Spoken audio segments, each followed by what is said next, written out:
ارے نبی پاک کیسے کریم ہیں، سنو فرماتے ہیں میری شفاعت میری امت کے ان لوگوں کے لیے ہے جنہیں گناہوں نے ہلاک کر دیا ہے۔ ایک روایت میں فرمایا شفاعتی لأہل الکبائر من امتی، میری شفاعت میری امت کے کبیرہ گناہ کرنے والوں کے لیے ہے۔ ہمارے آقا علیہ الصلوۃ والسلام کتنے لوگوں کی شفاعت کریں گے، میرا آپ کا نمبر آئے گا کہ نہیں؟ سنو کیسی دلاسے والی حدیث ہے، اللہ کے حبیب فرماتے ہیں انی لارجو ان اشفع یوم القیامہ عدد ما علی الارض من شجرۃ ومدرہ، فرما روئے زمین پر جتنے درخت اور پتھر ہیں میں قیامت کے دن ان سب کی تعداد کے برابر آدمیوں کی شفاعت فرماؤں گا۔ حضور قیامت کے دن آپ نہیں بچانا ہے، ورنہ ہمارے نامہ اعمال میں تو خطائیں ہی خطائیں، پہلے ہی پتہ ہے نا، ہمیں کون بتائے گا کہ ہمارا حال کیا ہے؟ ہمیں خود پتہ ہے کہ جس دن اعمال تولے جائیں گے اپنا تو پلہ پہلے ہی گناہوں سے بھرا ہوا ہے، نامہ اعمال سیاہ ہے، نیکیاں کی تو اخلاص نہیں، نیکیاں کی بھی ہیں تو کسی کو دکھانے کے لیے، کسی کی کیا نیت، ہمیں کیا پتا ہماری نیکیاں قبول ہوئی کہ نہیں۔ محشر کے دن شفاعت مصطفیٰ کے علاوہ اور کوئی آسرا نظر نہیں آتا۔ کیسا حسین و جمیل منظر ہوگا جب قیامت کے دن اب رب اپنے حبیب کو مقام محمود عطا فرمائے گا۔ اللہ اکبر۔ ویسے ایک سوال ذہن میں پیدا ہوتا ہے، یہ محشر کا میدان کیوں سجایا گیا؟ ہمارے پاس تو اعمال لکھنے والے فرشتے ہیں نا، کرامن کاتبین، اعمال لکھتے ہیں، گواہی ہے، ہاتھ بھی گواہ ہیں، پیر بھی گواہ ہے، زمین بھی گواہ ہے جو ہم نے کیا۔ قیامت کے دن اٹھتے سب کا رپورٹ کارڈ ہاتھ میں دے دیا جاتا، تمہارے گناہ زیادہ ہیں تم جہنم میں جاؤ، تمہاری نیکیاں زیادہ ہیں تم جنت میں جاؤ۔ یہ اتنا بڑا محشر سجایا جا رہا ہے، میزان عمل لگایا جا رہا ہے، پل صراط لگایا جا رہا ہے، نامہ اعمال کھولے جا رہے ہیں، کیا وجہ ہے؟ عشق کی قطرہ زبان میں جواب کیا ہے؟ شاعر لکھتے ہیں فقط اتنا سبب ہے انعقاد بزم محشر کا، دیر از اونلی ون ریزن۔ یہ ساری جو محشر کی بزم سجائی جا رہی ہے نا، اس کی ایک ہی وجہ ہے، فقط اتنا سبب ہے انعقاد بزم محشر کا، آقا تمہاری شان محبوبی دکھائی جانے والی ہے۔ ہاں سب کو بتانا ہے نا میرے محبوب کا مرتبہ کیسا ہے۔ آپ کو پتہ ہے قیامت کے دن کیا ہوگا؟ جو ان بلیور ہیں نان مسلمز ہیں وہ سارے مان جائیں گے۔ یہ جتنے آج کہتے ہیں نا شفاعت پتہ نہیں ہوگی کہ نہیں ہوگی، معاذ اللہ نبی پاک کا کلمہ بھی پڑھتے ہیں اور آقا کی معاذ اللہ شان میں گستاخیاں بھی تلاش کر رہے ہوتے ہیں، عیب بھی تلاش کر رہے ہوتے ہیں، ایسے بھی بدقسمتی سے کلمہ پڑھنے والے ہیں، اور کچھ وہ ہیں جو مسلمان ہی نہیں ہیں۔ جتنے بھی لوگ ہیں نا قیامت کے دن سب مان جائیں گے، ہاں، کیونکہ وہ تو اپنی آنکھوں سے دیکھ رہے ہوں گے کہ اللہ نے کیسا مرتبہ دیا ہے، یہ جو کہتے ہیں وہ ہو جاتا ہے، یہ شفاعت فرما رہے ہیں، ان کی خوشی پر رب کی رضا ہے۔ اللہ اکبر۔ مگر اس دن کا ماننا کام نہیں آئے گا، ورنہ تو سارے کافر بھی مان جائیں گے، غیر مسلم بھی مان جائیں گے نا۔ ماننا کس کا کام آئے گا؟ جس نے دنیا میں رہ کر اپنے حبیب کو اپنا سب کچھ مانا ہوگا۔ امتحان آج ہے، بن دیکھے ماننا ہے، دیکھ کر مانا تو کیا مانا ہے؟ ایمان لائے نا، اللہ پر ایمان لائے، رسول پر ایمان لائے، قیامت پر ایمان لائے، ہمارا شفاعت پر بھی ایمان ہے، نبی پاک کی مہربانیوں پر بھی ایمان ہے۔ اب حدیث پاک سنو، اللہ کی قسم یہ حدیث سنو، ایمان تازہ ہو جاتا ہے۔ کیسا مقام محمود ہوگا؟ چند حدیثوں کا ذرا خلاصہ سنیے گا۔ نبی پاک علیہ الصلوۃ والسلام کی خصوصیت کیا ہے؟ روز قیامت آپ کو پتہ ہے نا، سب اپنی اپنی قبروں سے نکلیں گے۔ جب قیامت کا دن ہوگا قبروں سے لوگ نکلیں گے، مگر سب سے پہلے نبی پاک اپنے روضہ مبارک سے باہر تشریف لائیں گے۔ جیسے ہی نبی پاک باہر تشریف لائیں گے فوراً 70,000 فرشتے تعظیم اور احترام کے لیے حاضر ہو جائیں گے۔ پھر آپ علیہ الصلوۃ والسلام کی خدمت میں براق پیش کیا جائے گا، جنتی سواری پیش کی جائے گی، آپ اس پر سوار ہو کر محشر کی طرف تشریف لائیں گے۔ اللہ اللہ کیا شان ہوگی۔ خود نبی پاک فرماتے ہیں انا سید ولد آدم یوم القیامہ، یعنی قیامت کے دن تمام اولاد آدم کا سردار میں ہوں گا۔ ایک روایت میں فرمایا انا اولہم خروجن، قیامت کے دن سب سے پہلے میں ہی قبر انور سے باہر تشریف لاؤں گا۔ وانا قائدہم اذا وفدوا، جب سب بارگاہ الہی میں پیش ہو جائیں گے میں سب کا پیشوا، سب کا لیڈر ہوں گا۔ وانا خطیبہم اذا انصتوا، جب سب خاموش ہو جائیں گے کوئی بات نہیں کر سکے گا، آقا فرماتے میں ان کا خطیب ہوں گا۔ وانا مستشفعہم اذا حبسوا، جب انہیں روک لیا جائے گا حساب کتاب شروع نہیں ہو رہا ہوگا میں ان کی شفاعت فرماؤں گا۔ وانا مبشرہم اذا ایسوا، جب سب مایوس ہو جائیں گے میں انہیں خوشخبری سناؤں گا۔ الکرامۃ والمفاتیح یومئذ بیدی، اس دن بزرگی اور عزت بھی میری ہوگی اور جنت کی چابیاں بھی میرے ہاتھ میں ہوں گی۔ وَأَنَا أَكْرَمُ وَلَدِ آدَمَ عَلَى رَبِّي، اور میرے رب کریم کی بارگاہ میں تمام اولاد آدم سے بڑھ کر عزت بھی میری ہی ہوگی۔ اور فرمایا اس روز 1000 خادم میرے ارد گرد ہوں گے، یوں لگے گا گویا بکھرے ہوئے سفید چمکدار موتی ہیں۔ حدیث پاک پر فرمایا بیدی لواء الحمد، قیامت کے دن حمد کا پرچم میرے ہاتھ میں ہوگا۔ تحت آدم فمن دونہ، حضرت آدم علیہ الصلوۃ والسلام اور ان کی اولاد ساری مخلوق جو ہے میرے پرچم کے نیچے ہوگی۔ اللہ اکبر، وہ قیامت کا ہولناک دن جب یہ زمین تانبے کی زمین سے بدل دی جائے گی، جہنم قریب کر دی جائے گی، سورج 10 سالوں میں جتنی گرمی برساتا ہے اتنی گرمی اس میں جمع کر دی جائے گی، اور سروں کے بالکل قریب کر دیا جائے گا۔ رب قہار بھی غضب فرمائے گا، لوگ پسینے میں بھیگ رہے ہوں گے، گرمی ایسی کہ خدا بچائے، پیاس ایسی کہ خدا نہ دکھائے، کیسی پیاس ہوگی، پسینہ بہ بہ کر کئی گز زمین میں جذب ہو جائے گا۔ اب زمین میں پسینہ چوسنے کی جو جذب کرنے کی صلاحیت ہے وہ ختم ہو چکی ہوگی، اب پانی اوپر بڑھے گا، پسینے کا پانی اتنا بڑھے گا کسی کے ٹخنوں، کسی کے گھٹنوں، کسی کے سینے تک پسینہ ہوگا، اور اعمال کے مطابق گناہگار اپنے پسینے میں ڈبکیاں کھا رہے ہوں گے، گھبرا کر دل حلق میں آ جائیں گے۔ بہت عرصہ ایسے ہی گزر جائے گا۔ اب جب اتنا وقت گزر جائے گا، محشر کے لوگ جمع ہوں گے، چلو چلو کسی سے شفاعت مانگتے ہیں، کسی سے مدد مانگتے ہیں، حساب کتاب تو شروع ہو جائے۔ آپ ذرا غور کیجئے، سخت گرمی ہو، آپ کو 10 منٹ کوئی روڈ پہ کھڑا کر دے، ذرا کھڑا رہیے میں آؤں گا، 10 منٹ نہیں گزرتے ہیں، بندہ سایہ ڈھونڈتا ہے۔ اگر 2-4 گھنٹے کھڑا کر دے تو انتظار کتنا مشکل ہوگا۔ اتنی گرمی اور نہ حساب کتاب ہو رہا ہے، کوئی ایکٹیویٹی نہیں ہو رہی ہے، وہ کھڑے ہیں تو کھڑے ہیں، پیاس لگ رہی ہے، پسینہ ہی پسینہ ہے۔ اب لوگ کہیں گے کچھ تو ہو، حساب کتاب ہی شروع ہو جائے۔ کہا کس کے پاس چلے؟ اہل محشر مشورہ کریں گے کہ چلو حضرت آدم علیہ السلام کے پاس چلتے ہیں، آپ کو رب نے سب سے پہلا انسان بنایا۔ سب وہاں جائیں گے، کہیں گے یا ابا البشر، آپ ہمارے والد ہیں، آپ ہماری شفاعت فرمائیے۔ حضرت آدم کیا کہیں گے؟ نفسی نفسی اذهبوا الی غیری، کسی اور کے پاس جاؤ، آج رب نے ایسا غضب فرمایا ہے پہلے کبھی نہیں فرمایا، میں تمہاری کوئی مدد نہیں کر سکتا۔ اب یہ محشر جو ہے ڈھونڈتے ڈھونڈتے حضرت نوح علیہ السلام کے پاس جائیں گے اور کہیں گے حضور آپ آدم ثانی تھے، آپ ہماری مدد فرمائیں۔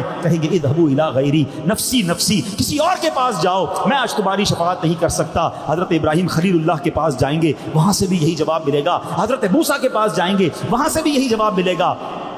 آخر میں حضرت عیسیٰ کے پاس جائیں گے، جواب تو وہاں سے یہی ملے گا۔ تو حضرت عیسیٰ علیہ السلام سے کہیں گے ہمیں بتائیے تو صحیح، ہم جائیں کس کے پاس، کوئی تو راستہ بتائیں، کس کے پاس جائیں۔ حضرت عیسیٰ علیہ السلام گائیڈ کریں گے، ایسا کرو جناب رسول اللہ کے پاس جاؤ، خاتم النبیین کے پاس جاؤ، رحمت للعالمین کے پاس جاؤ، صلی اللہ تعالیٰ علیہ وسلم، وہی تمہاری مدد فرمائیں گے۔ اب یہ محشر والے ٹھوکرے کھاتے کھاتے انبیاء کے پاس گھومتے گھومتے ہمارے آقا و مولا مدینے والے مصطفیٰ اللہ پاک کے آخری نبی صلی اللہ تعالیٰ علیہ وسلم کی بارگاہ میں آئیں گے۔ جب وہاں پہنچیں گے تو وہاں سے یہ نہ کہا جائے گا اذهبوا الی غیری، کسی اور کے پاس جاؤ۔ سنو میرے آقا وہاں کیا فرمائیں گے؟ انا لہا انا صاحبکم، اے میرے امتیوں آ جاؤ، آج میں اسی دن کے لیے ہوں، میں تمہاری شفاعت فرماؤں گا۔ اللہ اکبر، پھر میرے آقا ہم پر کتنی مہربانی فرمائیں گے، اللہ کی بارگاہ میں سجدہ فرمائیں گے۔ کیسا تاریخی سجدہ ہوگا، طویل سجدہ ہوگا۔ آئے ہائے، اللہ کو اپنے حبیب سے پیار کیسا ہے۔ سجدے میں ہم جائیں تو کوئی اٹھاتا تو نہیں ہے نا۔ نبی پاک قیامت کے دن سجدہ کریں گے، رب کی طرف سے فرمان ہوگا ارفع راسک یا محمد، اے پیارے محبوب اپنا سر مبارک اٹھائیے، اپنا سر اٹھائیے، وَقُلْ يُسْمَعُ لَكَ، آپ فرمائیے، آپ بات کیجئے، آپ کی بات سنی جائے گی، سل تعطا، آپ مانگیے عطا کیا جائے گا، اشفاء تشفع، آپ شفاعت کیجئے، آپ کی شفاعت قبول کی جائے گی۔ اب ذرا غور کیجئے، یہ کیسا مقام محمود ہوگا کہ پوری کائنات، پورے محشر کی نظریں نبی پاک کی طرف ہوں گی اور اللہ کے حبیب رب سے کلام کر رہے ہوں گے، شفاعت کا راستہ کھلوا رہے ہوں گے، آپ کی سنی جا رہی ہوگی۔ یہ کیسا مقام محمود ہے، اللہ اکبر، یہ ہے میرے آقا کی شان۔ وہ پکارے گا یا رسول اللہ مجھے جہنم کی طرف لے جا رہے ہیں، تو آقا اسے چھڑوا رہے ہوں گے۔ کوئی نبی پاک کا دامن تھام لے گا، کسی کی نبی پاک جو ہے وہ شفاعت فرما رہے ہوں گے۔ یہ کیسا منظر ہوگا۔ ایک صحابی رسول عرض کرتے یا رسول اللہ قیامت کے دن اگر آپ کے پاس تو بڑے بڑے انبیاء کرام، صدیقین اور شہداء ہوں گے، ہم یہاں دنیا میں آپ کا دیدار کر کے تسلی پا لیتے ہیں، حضور قیامت کے دن آپ کو کہاں تلاش کریں؟ اللہ اکبر، نبی پاک نے یہ نہ فرمایا کہ میرا بہت بڑا محل ہوگا، قیامت کے دن دیکھنا سب سے اونچی جگہ پر میں بیٹھا ہوں گا، تو مجھے وہاں تلاش کر لینا۔ اللہ کے حبیب علیہ السلام فرماتے ہیں، حدیث کا مضمون ہے، مجھے ڈھونڈنا ہو تو حوض کوثر پر آ جانا،